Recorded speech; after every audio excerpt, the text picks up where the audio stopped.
I'm recording for the first time on my new camera and I am like freaking out. Why? I don't know, but I am.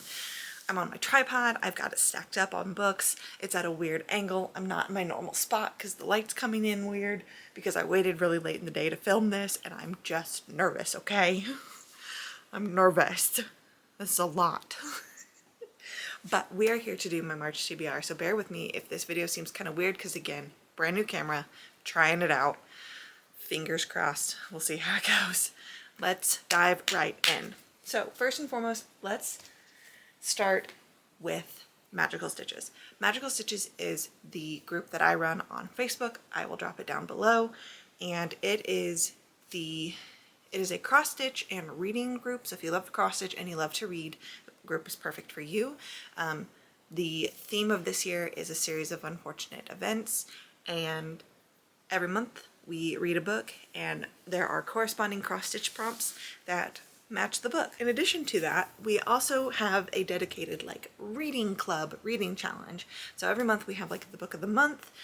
This month is book 4, which is The Miserable Mill. And then in addition to that, I pick 3 additional challenges that can be anything and you have to read them. It could be a content challenge, it could be a title challenge, it could be a color challenge, an object challenge, things like that. A trope challenge, a theme challenge. So the 3 additional challenges this month. I can't speak because I'm nervous. Let's take a breather. There are 3 additional challenges. The first challenge is that the title of your book needs to have a name in it. That can be a character name, it can be a real life name. I could potentially be persuaded to have like a place name, like a city name. I'm thinking like The Lost Girls of Paris, but I would prefer if it was a character name. There's so many examples of this, like I'm thinking like Vera Wong's Unsolicited Advice. I have a stack of books, Daisy Jones and the Six, Aisha at Last, anything like that where there is a name of the title, a name of the character and the title. My choice is The Invisible Life of Addie LaRue by V.E. Schwab. This is also my most anticipated read for the month of March. What is this about? Never pray to the gods that answer after dark, France, 1714. In a moment of desperation, a young woman named Adeline meets a dangerous stranger and makes a terrible mistake. As she realizes the limitations of her Faustian bargain, being able to live forever without being able to be remembered by anyone she sees, she can live forever without being able to be remembered. Oh, interesting. Addie chooses to flee her small village as everything she once held dear is torn away. But there are still dreams to be had and a life to live, and she is determined to find excitement and satisfaction in the wide beckoning world, even if she will be doomed to be alone forever. Or not quite alone, as every year on her birthday, the alluring Luke comes to visit, checking to see if she is ready to give up her soul. Their darkly thrilling game stretches through the ages, seeing Addie witness history and fight to regain herself as she crosses oceans and tries on various lives. It will be 300 years before she stumbles into a hidden bookstore and discovers someone who can remember her name, and suddenly everything changes.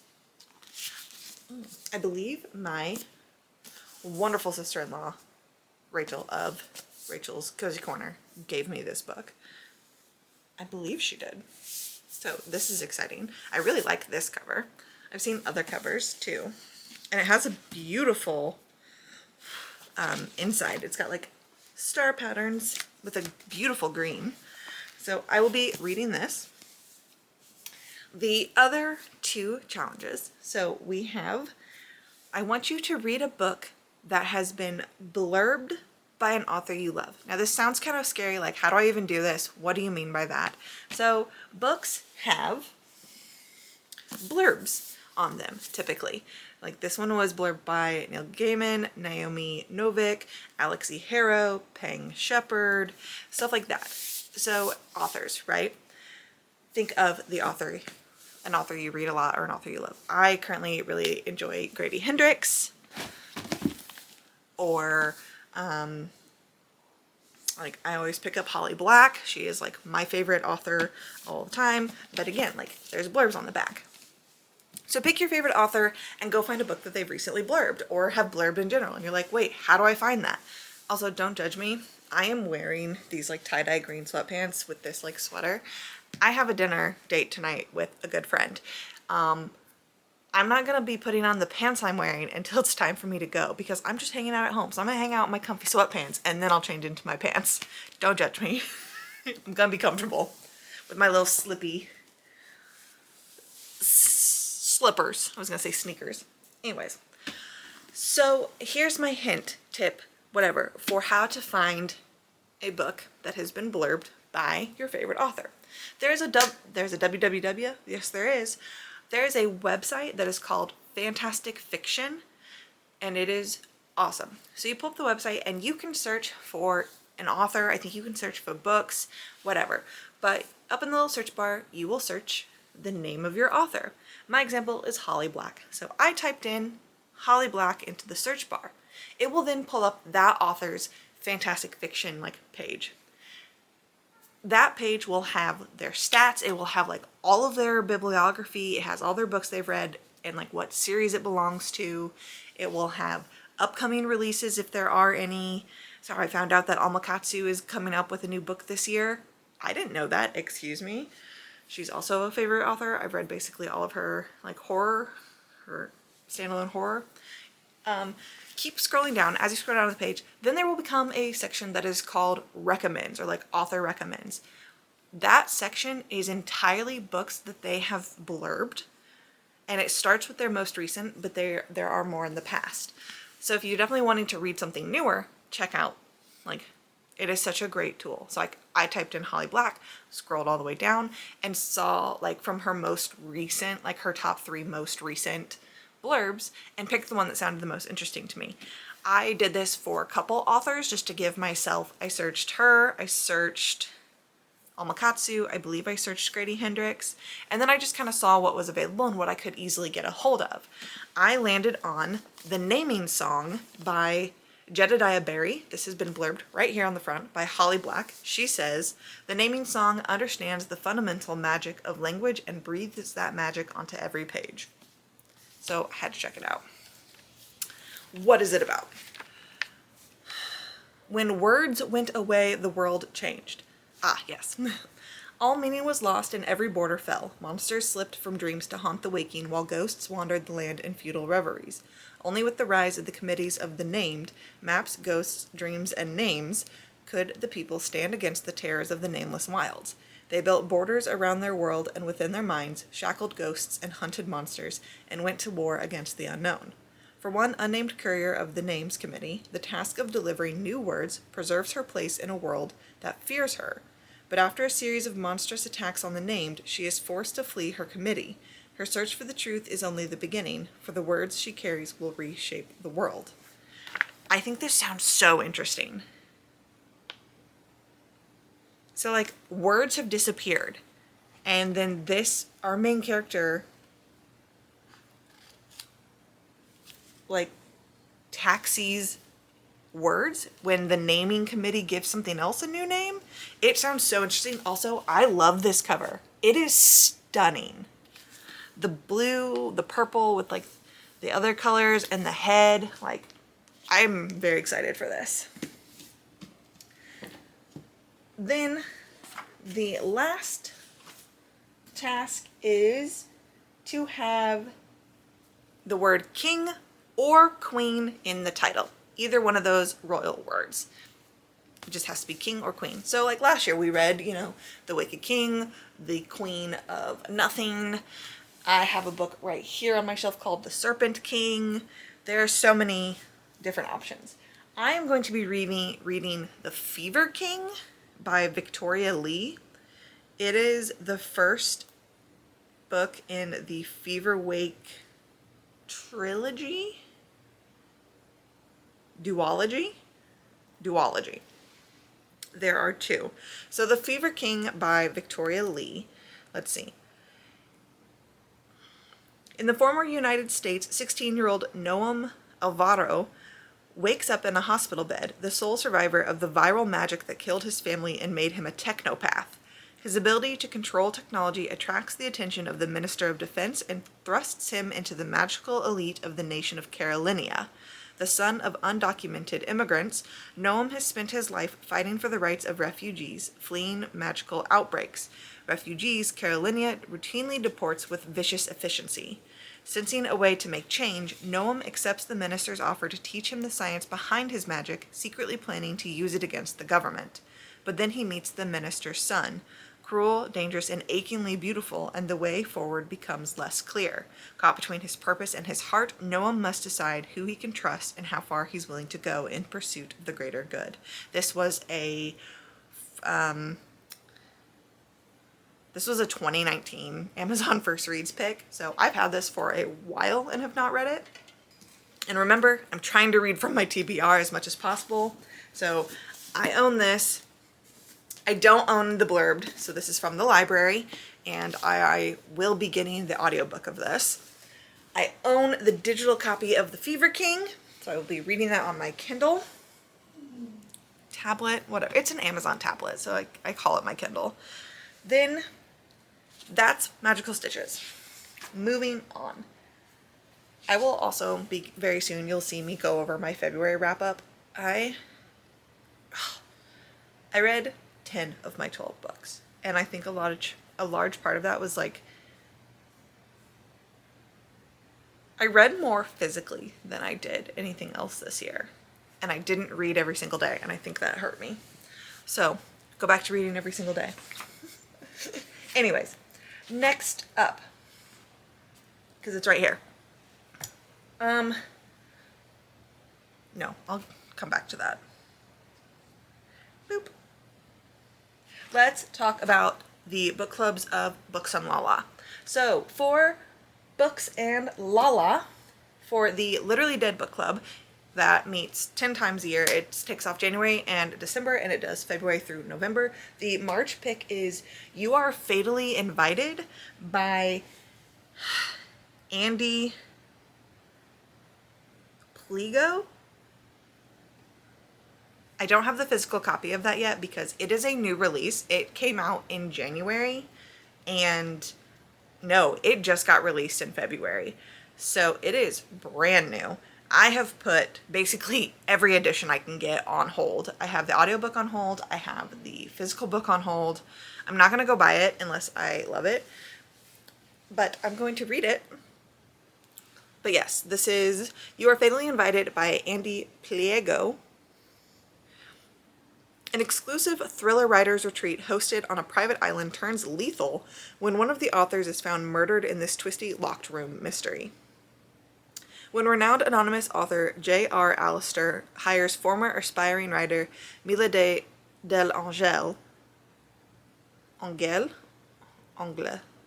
it's Angel with an accent, so I don't know, to host a writing retreat at his private manor off the coast of Maine, she jumps at the chance, particularly since she has an axe to grind with one of the invitees. The guest list 6 thriller authors, all masters of deceit, misdirection, and mayhem. Confess the crime, survive the tropes. Alistair and Mila have masterminded a week of games, trope-fueled riddles, and maybe a jump scare or two. The perfect cover for Mila to plot a murder of her own. But when a guest turns up dead, and it's not the murder she planned, Mila finds herself trapped in a different narrative altogether. One by one, you'll lose your turn. With the storm cutting off the island and the body count rising, Mila must outwit a killer who knows literally every trick in the book, until only one of us remains. Dun dun dun! So, because I work at a library, I actually saw this book before it was ready to be released. Sometimes we get books early, so we had this book early, we got it ready to go, we just couldn't actually release it until its release date. And I actually wrote this title down as something that I was interested in reading for myself, and then Kayla of Books and Lala announced it for the Literally Dead book club, and I was like, it's fate. It's fate. And when she announced February, March, and April's books, I recognize all of them as books that I have personally handled or seen at my job. So that was fun. Now I'm playing this fun game with myself when we have new materials come in where I'm looking at them and I'm trying to figure out if they are going to potentially end up on the Literally Dead book club, if they're going to be in there. So that's just me playing a game in my head. So the next 2 parts for this are the buzzword challenges. So we have the buzzword title and then the buzzword cover. For the buzzword title, it's the word thing. And so in some way the word thing needs to be in there. It could just be thing, it could be nothing, it could be everything, it could be something, anything. It just has to have the word thing.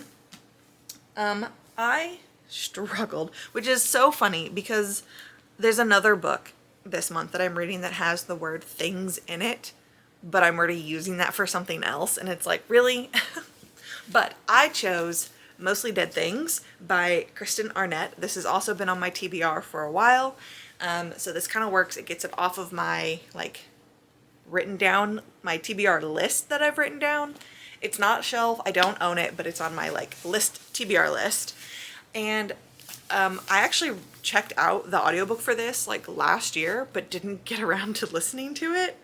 This cover kind of freaks me out, I'm not gonna lie, with the flamingo and this like awful, it's like, it looks more green than I think my camera is picking it up, but it's a weird green. Anyways. One morning, Jessalyn Morton walks into the family taxidermy shop to find that her father has committed suicide right there on one of the metal tables. Shocked and grieving, Jessa steps up to manage the failing business while the rest of the Morton family crumbles. Her mother starts sneaking into the shop to make aggressively lewd art with the taxidermied animals. Her brother Milo withdraws, struggling to function. And Bryn, Milo's wife, and the only person Jessa's ever been in love with, walks out without a word. As Jessa seeks out less than legal ways of generating income, her mother's art escalates. Picture a figure of her dead husband and a stuffed buffalo in an uncomfortably sexual pose, and the Mortons reach a tipping point.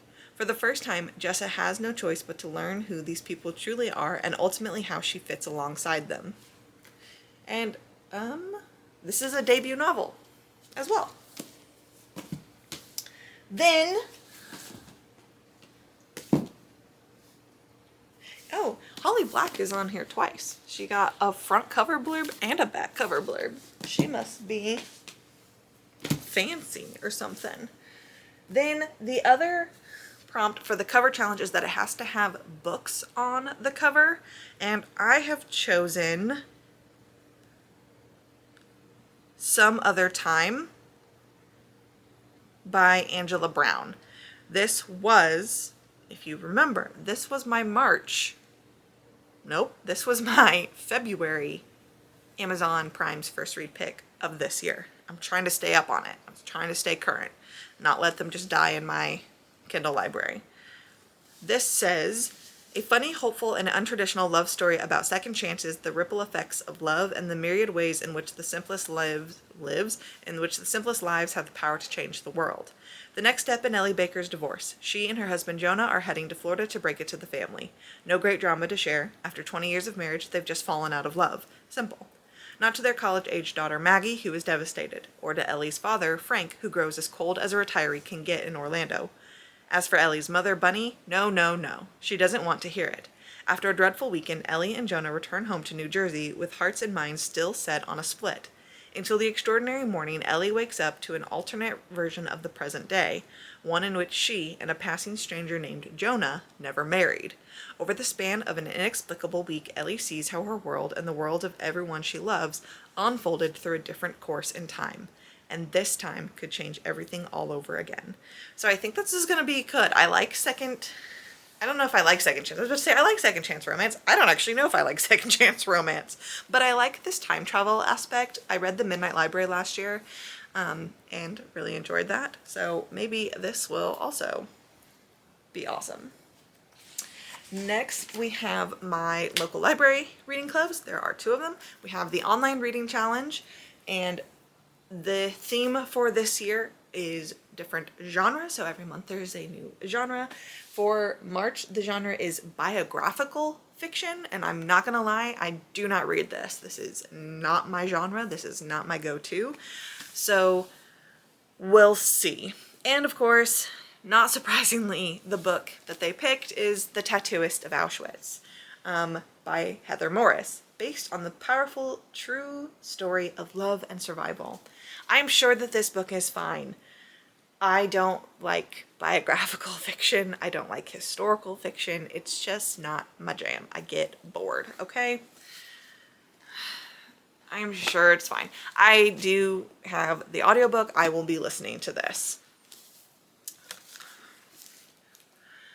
In April 1942, Lael, L-A-L-E, Lael Sokolov, a Slovakian Jew, is forcibly transported to the concentration camps at Auschwitz-Birkenau. Birkenau? I should know how to say that. I'm so sorry. Birkenau. When his captors discover that he speaks several languages, he is put to work as a Tätowierer, the German word for tattooist, tattooist, tasked with permanently marking his fellow prisoners. Imprisoned for more than 2.5 years, Lael witnesses horrific atrocities and barbarism, but also incredible acts of bravery and compassion. Risking his own life, he uses his privileged position to exchange jewels and money from murdered Jews for food to keep his fellow prisoners alive. One day in July 1942, Lael, prisoner 32407, comforts a trembling young woman waiting in line to have the number 34902 tattooed onto her arm. Her name is Gita, and in that first encounter, Lael vows to somehow survive the camp and marry her. A vivid, harrowing, and ultimately hopeful recreation of Lael Sokolov's experiences as the man who tattooed the arms of thousands of prisoners with what would become one of the most potent symbols of the Holocaust, the tattooist of Auschwitz, is also a testament to the endurance of love and humanity under the darkest possible conditions. I have read so many World War II books and World War I books, and they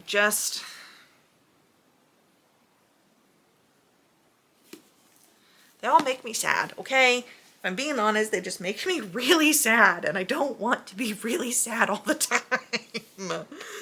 I'm sure they're beautiful. I just don't want to. Washington, you're on my reading notebook. Come sit in my lap, pretty boy. You're handsome. You are. He's not thrilled. He's grumping. Okay, the other book club is the Read with Pride, which features a different book every year that is hopefully written by a queer author, but if not, features queer stories. This month is a nonfiction. This is a memoir. We are reading All Boys Aren't Blue by George M. Johnson. It says a memoir manifesto. I have heard about this. I'm pretty excited, actually. I also got the audiobook of this. This is the story of George Matthew Johnson. This is a story for all of us. In his groundbreaking young adult memoir, prominent writer and LGBTQIA+ activist George M. Johnson shares both glorious and gut-wrenching memories of growing up Black and queer in America. From getting bullied at age 5 to visiting flea markets with his loving grandmother, to the thrilling frontiers of first relationships, Johnson's early life is a profound tapestry of everyday experiences. As a rising star in cultural criticism, Johnson turns his passion for exploring intersectional identities to his own life by weaving questions of gender, masculinity, brotherhood, family, and Black joy throughout his stories. Posing the same question to the reader, he invites us to consider what social influences have governed our own lives. Most central to Johnson's journey is how to reconcile his Blackness and his queerness, the identities that are sometimes at odds in his story. The answer is a reassuring testimony for queer men of color. They are equal parts to a whole and perfectly designed person. The bravery with which Johnson shares his story is breathtaking. All Boys Aren't Blue establishes his legacy as an essential voice among young adults for generations to come. So this is a YA novel. Yay! Again, have the audiobook of that. And then for our family book club, it is our aunt's pick. And she has picked this honkin' boy. This is, the Book of Everlasting Things. So here's that thing again, but I can't pick it because I'm reading it for my family book club. And I don't dabble, you know this. This is the Book of Everlasting Things by Anchal Malhotra. And this is set in Pakistan, I learned. I have a feeling this book is gonna make me cry. On a January morning in 1938, Samir Vij first locks eyes with Firdaus Khan, through the rows of perfume bottles in his family's Itar shop in Lahore. Over the years that follow, the perfumer's apprentice and the calligrapher's apprentice fall in love with their ancient crafts and with each other, dreaming of the life they will one day share. But as the struggle for Indian independence gathers force, their beloved city is ravaged by partition. Suddenly, they find themselves on opposite sides. Samir, a Hindu, becomes Indian, and Firdaus, a Muslim, becomes Pakistani, their love now forbidden. Severed from each other, Samir and Firdaus make a series of fateful decisions that will change the course of their lives and echo through generations to come. In the days that follow, they must each decide how much of the past they are willing to let go and what it will cost them. Oh, this is gonna hurt. Oh, no. This is a story of two lovers and two nations split apart by forces beyond their control, yet bound by love, memory, and history, spanning continents and generations, steeped in the ancient arts of perfumery and calligraphy. Is a feast for the senses and the heart. It's a debut novel, too. Oh, this is gonna hurt, isn't it? Isn't it? This is gonna break me. I don't want to be broken. I really don't, but I think I'm going to with this month. I've got a lot of sad books, hopefully interspersed with like fun books as well. That would be great. Okay. Then, so what were my two prime first reads picks? Where did I put my phone? Oh, the cat's sitting on it. That's why. My prime first reads picks. So for the month of March, I picked the horror option, which is The Thorns by Dawn Kurtagich. And it doesn't actually come out till April 1st. But it's early for prime reads. In this hauntingly twisted tale, an author reconnects with an old boarding school friend, forcing her to reckon with their shared past and the imaginary creatures she thought they left behind. Touch a line, you break your spine. Stacy is the dusty air, the cracked soil, the drought. To 14-year-old Bethany Sloan, she's everything. Abandoned by her mother at a remote African boarding school, Bethany will do anything to stay in Stacy's good graces, and that means learning the rules of each twisted game. Touch a crack, you break your back. 17 years later, Bethany is a best-selling author. Disabled now, she can't remember what happened back in the bush, but there's no mistaking Stacy Preston's name in her inbox. Glassy, cut my arse, because I guess a South African accent, it would sound more like glassy, glossy, cut my arsey. That email brings Bethany's childhood rushing back. The Glass Man was just a story the Thorns invented, a game of wits. But every game has its rules and consequences for breaking them.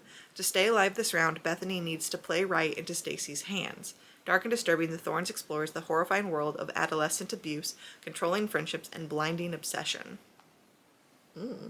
And then, if you also got a free short story included, and the short story this month is called The Sublet by Greer Hendricks.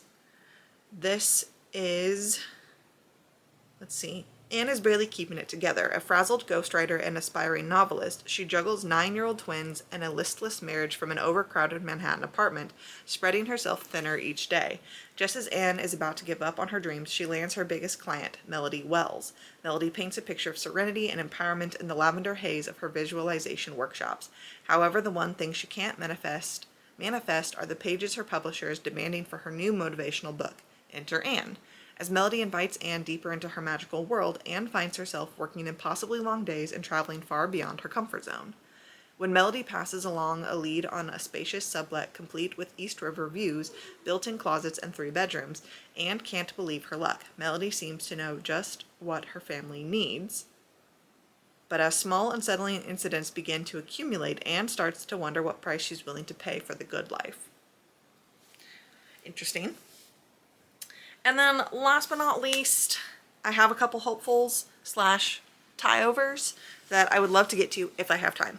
I'm hoping, since I have a lot more audiobooks this month, what I do have to read physically, once I get through it, I will then have, I'll have more physical time, right? So I have the audiobook. I have the audiobook. audiobook. I'll read this physically.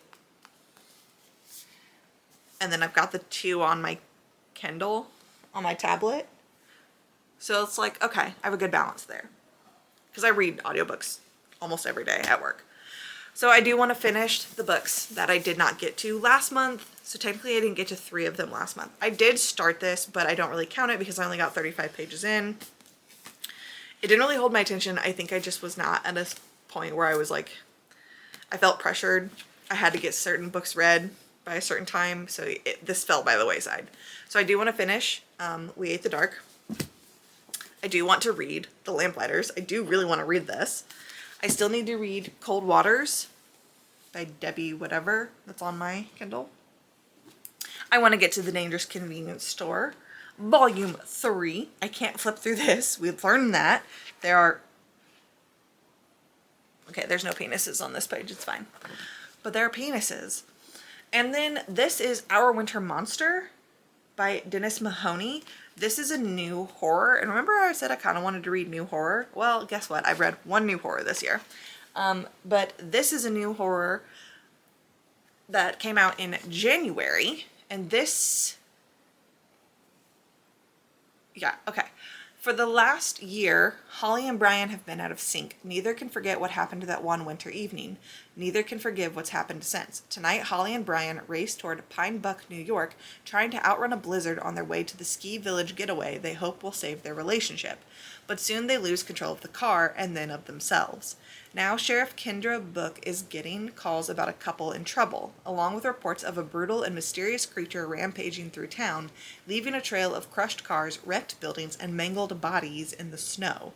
To Kendra, who lost another couple to the snow just 7 weeks ago, the danger feels personal, but not as personal as it feels to Holly and Brian, who are starting to see the past, the present, and themselves in a monstrous new light. So, yes, this is a new horror, and I'm hoping to read a new horror, a lot more new horror this year. So, there's that. I'm done. I have to end this. I'm scared. I've got editing I need to do, and it's terrifying, and I've got to do it. Okay, Washington. Okay, let's say our farewells. I will see you all very, very soon. Thank you so much. Be easy with your hearts.